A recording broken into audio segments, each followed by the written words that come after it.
Hello viewers, welcome to Bunty's kitchen. আজকে সম্পূর্ণ একটি নতুন এপিসোড নিয়ে হাজির হলাম সবার মাঝে।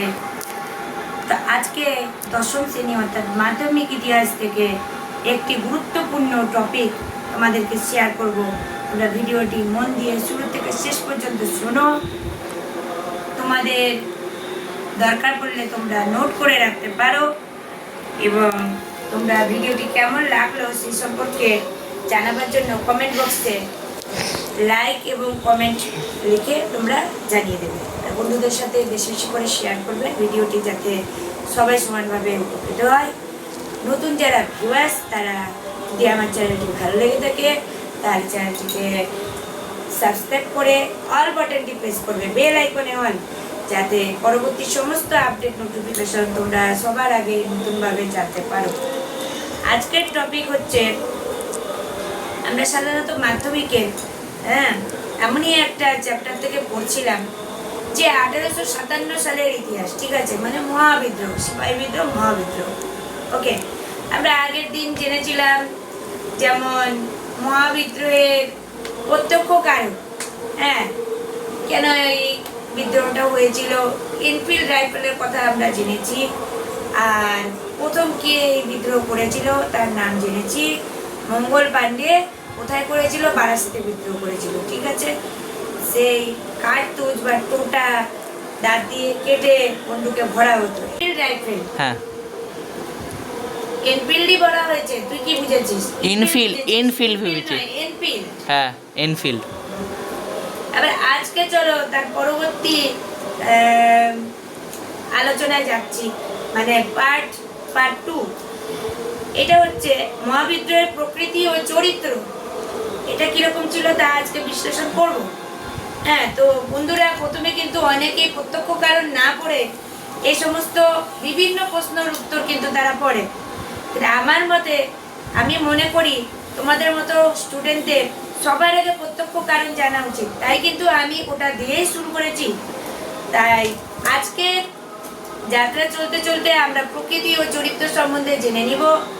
এটা কিন্তু অনেকটা বড়, মানে ব্রড কোশ্চেন হিসেবে তোমাদের পরীক্ষায় আসার জন্য খুবই ইম্পর্টেন্ট বা উল্লেখযোগ্য, মাধ্যমিকের ফাইনালি এবং সেকেন্ড ইউনিট টেস্টেও খুবই উল্লেখযোগ্য। তাই দেরি না করে তোমরা শুনতে থাকো। প্রথম কথা, যেহেতু মহাবিদ্রোহ, তাই এটা তো এর চরিত্র তো অত্যন্ত তীব্রতায় দেখার কথা, ঠিক আছে। এটা তো আর সেই বিদ্রোহ নয়, ছোটখাটো বিদ্রোহ নয়। তাই এই বিদ্রোহের কিন্তু মহাবিদ্রোহ, এই বিদ্রোহের যে মনোভাব, ব্রিটিশ বিরোধী মহাবিদ্রোহ, তা কিন্তু ইংরেজ শাসনের ভিতকে কাঁপিয়ে দেয় 57 খ্রিস্টাব্দে। আর এই প্রশ্নের উত্তরে যখনই আমরা প্রকৃতি বা চরিত্র বিশ্লেষণ করব, তখন আমাদের মাথায় রাখতে হবে যে বিভিন্ন ঐতিহাসিক তাদের বিভিন্ন রকমের মতবাদ কিন্তু রেখেছে। কার মতে কি, সেই জিনিসটা আগে আমাদের মাথায় ঢুকাতে হবে। তাহলে সব ঐতিহাসিক কিন্তু সমান মতবাদ দেননি। তো সিপাহী বিদ্রোহতে ঐতিহাসিকদের মধ্যে যারা বিখ্যাত, যেমন স্যার জন লরেন্স, জন সিলি, চার্লস রেক্স প্রমুখ ইউরোপীয় ঐতিহাসিক। এই ঐতিহাসিকগুলোর নাম তোমরা এক এক করে নোট করো। সেই ঐতিহাসিক এবং অক্ষয় কুমার দত্ত, হরিশ্চন্দ্র মুখোপাধ্যায়ের নাম খুবই উল্লেখ। হরিশ্চন্দ্র মুখোপাধ্যায়।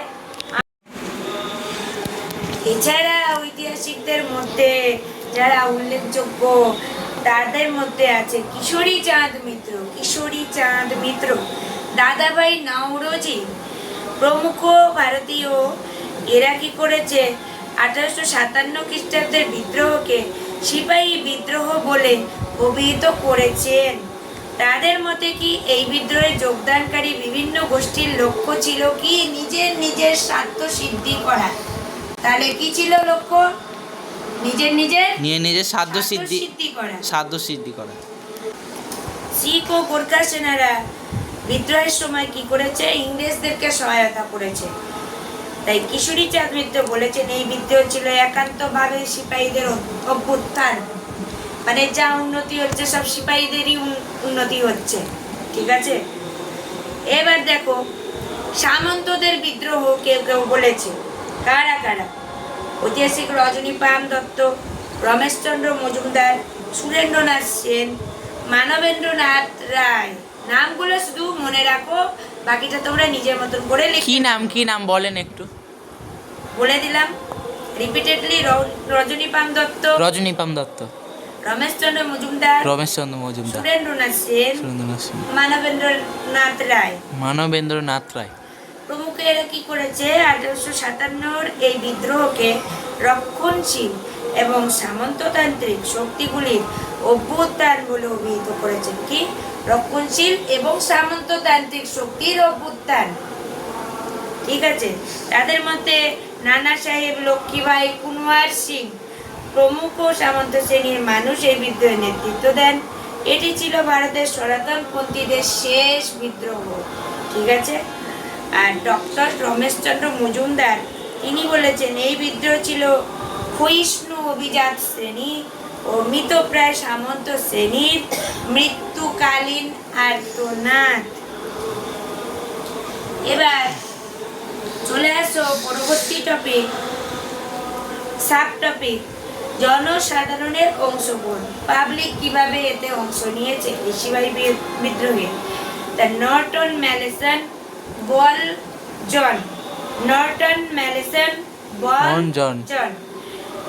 জন কে 1857 খ্রিস্টাব্দের বিদ্রোহকে একটি গণ বিদ্রোহ হিসেবে প্রমাণ করার চেষ্টা করেছে। সাধারণ একটা বিদ্রোহ করেছে। ঠিক আছে, এদের অসাধারণ কিছু বলেনি।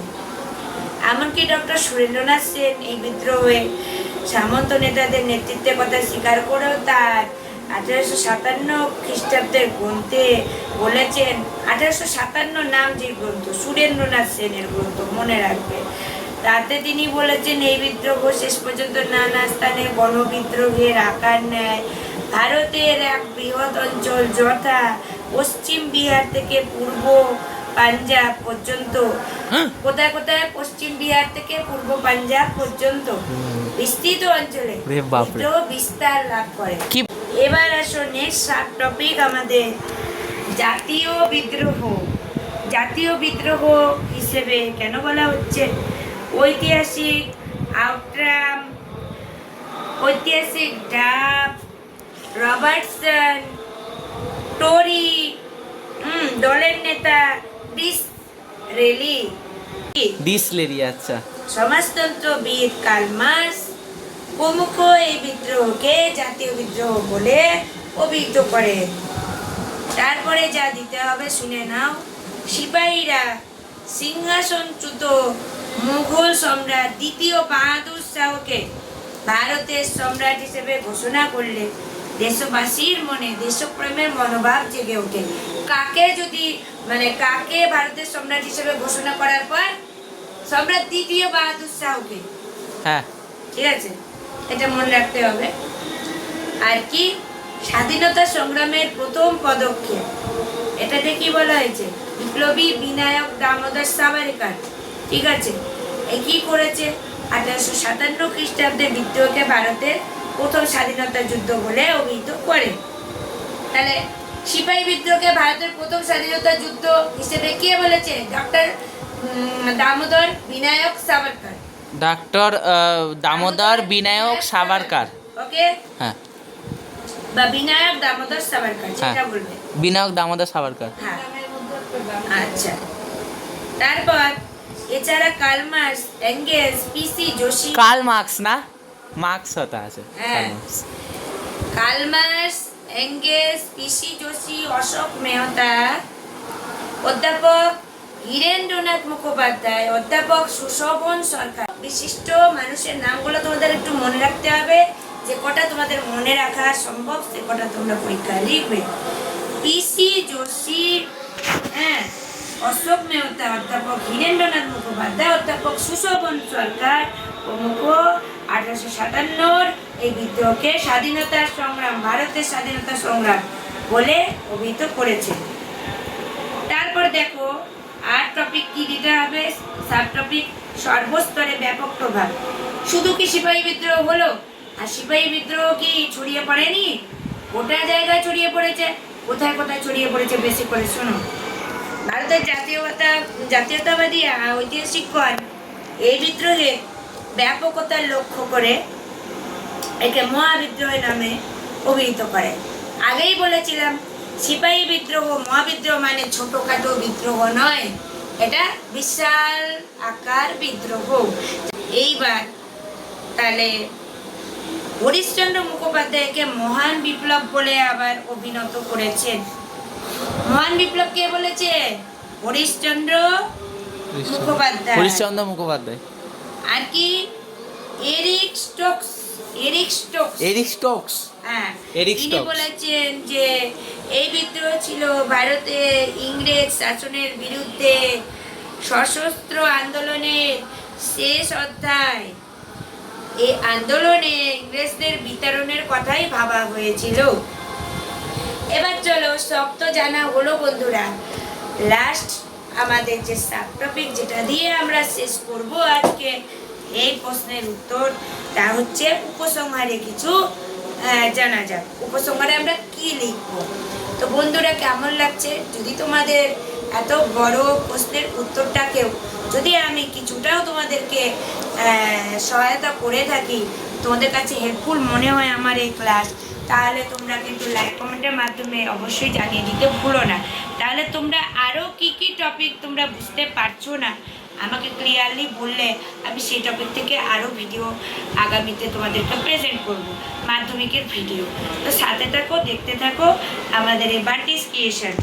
তো উপসংহারে আমরা যেটা লিখব, 1857 খ্রিস্টাব্দের এই বিদ্রোহের প্রকৃতি সম্পর্কে বিভিন্ন পণ্ডিত বিভিন্ন দৃষ্টিভঙ্গি প্রকাশ করলেও এসব দৃষ্টিভঙ্গির বিরুদ্ধেও বিভিন্ন যুক্তি দেওয়া যায়। কিরকম? ডক্টর রমেশচন্দ্র মজুমদার কি বলেছিল? 1857 খ্রিস্টাব্দে তথাকথিত প্রথম জাতীয় স্বাধীনতা সংগ্রাম, প্রথম নয়, জাতীয় নয় এবং স্বাধীনতা সংগ্রামও নয়।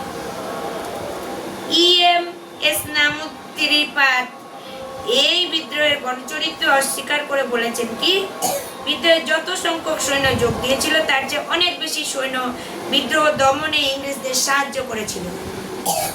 শুধু বিদ্রোহে যোগ দিয়েছে আর বিদ্রোহটা দমন করেনি কেউ, এটা তো হতে পারে না। বিদ্রোহ যারা দমনকারী তাদেরই সংখ্যা বেশি ছিল।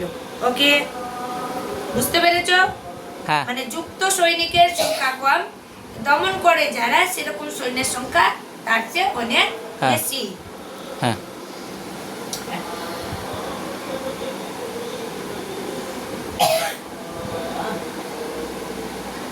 এই জন্যই এই বিদ্রোহ দমন করা সম্ভব হয়। তার মানে বিদ্রোহটা আলটিমেট কিন্তু দমন করা হয়। দমন করা হয় এই কারণে, কারণ যারা যুক্ত ছিল, যেসব সৈন্যের মারফত এই বিদ্রোহ ঘটলো তারা বিশাল আকার বিদ্রোহ করেছে বটে, কিন্তু সেই বিদ্রোহকে দমন করার জন্য সেই যুক্ত থাকা সৈন্যদের তুলনায় আরও বেশি সংখ্যক সৈন্য নিয়োগ করা হয়, যাতে এই বিদ্রোহটাকে দমন করতে সবাই পারদর্শী হয়ে ওঠে। তো কেমন লাগলো বন্ধুরা? চেষ্টা করেছি অনেকটা সহজভাবে তোমাদেরকে তুলে ধরার। তো তোমরা লিখে জানাবে, আর এখন সাথে সাথে এই কোশ্চেনটি তোমরা রেডি করে ফেলো। নোট তো করেছো, এবার বারবার করে রিপিটেডলি শোনো। কোথাও যদি তোমাদের লেখা ইনকমপ্লিট থাকে সেটা করে নাও। সমস্ত কিছু পড়া হয়ে গেলে তোমরা মুখস্থ করো, আর পাতা উঠে না দেখে লেখো, না দেখে। এভাবে প্র্যাকটিস করলে তোমরা কিন্তু এই একটা মহাবিদ্রোহের ব্রড কোশ্চেন, এর নাম্বার থাকবে হচ্ছে 8 নাম্বারের কোশ্চেন। যদি এটা চলে আসে তাহলে তোমরা যদি ঠিকঠাক পয়েন্টগুলো ইউজ করতে পারো তো 8ও পাওয়া যেতে পারে, 7ও পাওয়া যেতে পারে, বা 7+ পাওয়া যেতে পারে। ঠিক আছে, 7.5ও পাওয়া যেতে পারে। চেষ্টা করো। তাহলে আজকে এই পর্যন্তই, দেখা হচ্ছে তোমাদের সঙ্গে নেক্সট একটা এপিসোড নিয়ে। সবাইকে ভিডিওটি দেখার জন্য জানাই অসংখ্য ধন্যবাদ।